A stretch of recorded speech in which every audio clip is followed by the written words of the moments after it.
لي صدري ويسر لي أمري واحلل عقدة من لساني يفقهوا قولي. How's everyone doing after making mummies out of toilet paper? My topic today is a very difficult but very important topic, and that is the topic of forgiveness. I want to break down this topic and talk about first the definition of forgiveness, why forgiveness is so important, and then talk about how we can begin to forgive. First of all, it's very important for us to define the concept of forgiveness. And the reason why it's very important to define the concept of forgiveness is that oftentimes people misunderstand forgiveness as being a victim. So what do I mean by that? Sometimes people misunderstand the concept of forgiveness as being the same thing as turning the other cheek. Turning the other cheek means that if you come to me and you hit me on one cheek, I turn my cheek so you can hit me on the other. Okay? That is not an Islamic concept. Turn the other cheek is from different religious backgrounds, not our Deen. And so I want to, from the very beginning, define forgiveness correctly. That forgiveness does not mean that you continue to allow yourself to be abused. That forgiveness does not mean that you continue to allow yourself to be mistreated or oppressed. Our Deen is not a Deen of injustice. It does not allow for injustice. It does not tolerate injustice or oppression. In fact, we are told in our Deen that part of Iman is taking action against injustice. The Prophet ﷺ said, if you see something wrong, you should try to change it. He doesn't say, if you see something wrong, then turn the other cheek. He doesn't say, if you see something wrong, have Sabr, sister. He doesn't say that. He says, if you see something wrong, you should try to change it with your hand. And if you cannot, then with your tongue. And if you cannot, then at least hate it in your heart, and that's the weakest of Iman. What is he teaching us here? He's teaching us that it is part of Iman to take action against what is wrong. It is part of Iman to take action against injustice. So from the very beginning, I want to clarify that forgiveness does not mean being passive. Forgiveness does not mean that you harmed me, I will forgive you and allow you to harm me again.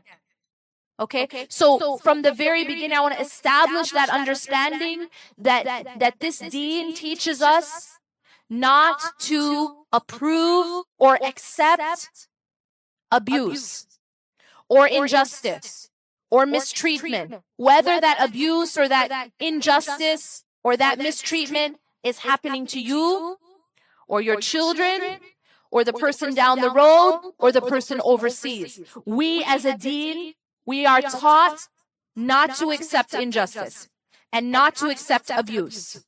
So this is a lot of undoing that we have to do. A lot of unlearning that we have to do. Because for a long time, we've been taught in some circles that being religious, being a good woman or man, means that you have to be quiet about abuse. You have to swallow it and keep a smile on your face. You have to turn the other cheek. You have to be passive. You have to have sabr.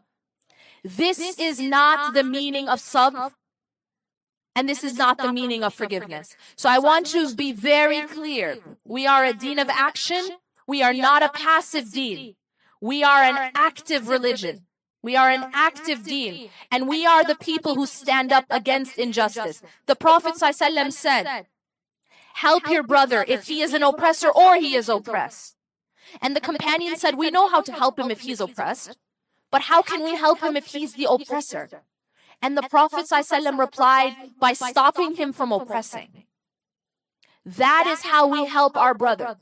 Whether that brother is a relative or a spouse That is how we help our brother, by stopping the oppression, not by allowing it, turning our face to it, being passive about it, and then being complicit. That means that we are enabling oppression, and we will be asked about that. Because Allah says that He does not allow for injustice done by Himself or others. Allah does not approve of injustice. And we are asked about our amana. We are asked about our amana. What is our amana? Well, myself is an amana. My body is an amana. My heart and my soul and my mind is an amana. And if I do not take care of it, I will be asked. And if I allow it to be abused, I will be asked. It doesn't actually belong to me. It belongs to Allah. This is why we say, Inna lillahi wa inna ilayhi raji'un. Is because we know everything belongs to Allah, and to Allah it returns. So even my own self is belonging to Allah. And it is an amana. What's an amana? A trust. Allah has allowed me to have that body, to have that heart, that soul, that mind for a while, but it doesn't belong to me. I am in charge of it, and I must take care of it. My children are an amana. My children are a trust. I don't own my children. My children are given to me by Allah subhanahu wa ta'ala, and I am responsible to protect them. I am responsible to take care of them, and I will be asked. And if I allow my children to be in harm's way, even if that harm is coming from my spouse, I will be asked. That I allowed my children to be abused. What did you do to protect your children from abuse? I will be asked for that because they are under my care. So be very, very careful not to think that it is righteousness to turn your face to injustice or abuse, even if that's happening to you or to your children or to your family.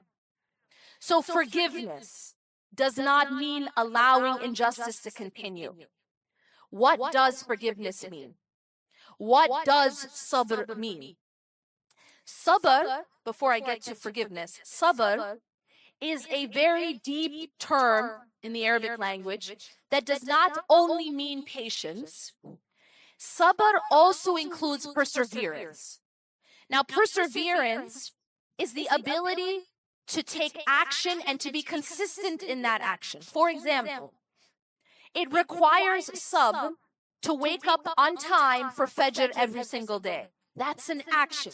And it requires sabr because it requires that muscle of perseverance. To take action against injustice requires sabr. So when someone says to someone who is being abused, have sabr, what they really mean is have sabr and get yourself out of that situation. That's the type of sabr that you need in that particular circumstance. See, depending on the circumstance, the type of sabr that is required is going to be different. In the case where there is action required, I require sabr to take that action and to be strong and to persevere. In the case where something has happened that I cannot control, the loss of a family member, a'udhu billah, and I cannot control it, there's no action that I can take to stop it, it is something out of my hands, then in that circumstance, sabr requires accepting the decree of Allah subhanahu wa ta'ala, accepting the qada and qadar of Allah. And so it depends on the situation what type of sabr is required. But we have to be very clear that when there's a situation of mistreatment or abuse or injustice, the type of sabr that is required is an active sabr.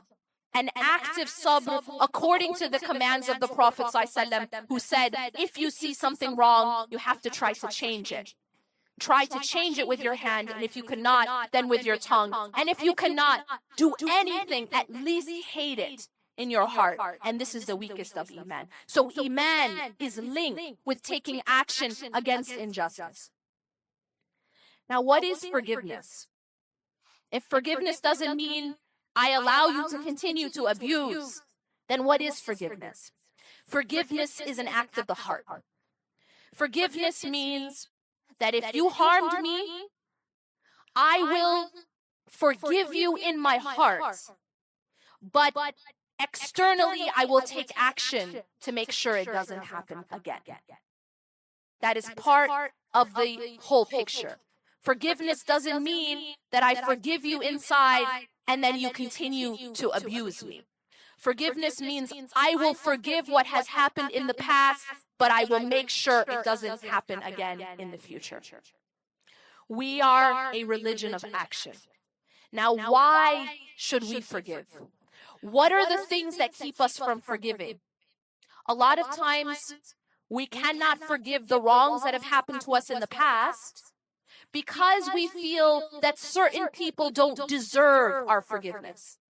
Yeah, sound familiar? But he or she doesn't deserve my forgiveness. About that, I want to tell you guys a story. So at the time of the Prophet ﷺ, Aisha radiallahu anha, as you know, was accused of being unchaste. And this rumor was being spread about Aisha radiallahu anha. Now her father Abu Bakr radiallahu anhu found out that one of the people spreading the rumor about Aisha radiallahu anha was a relative.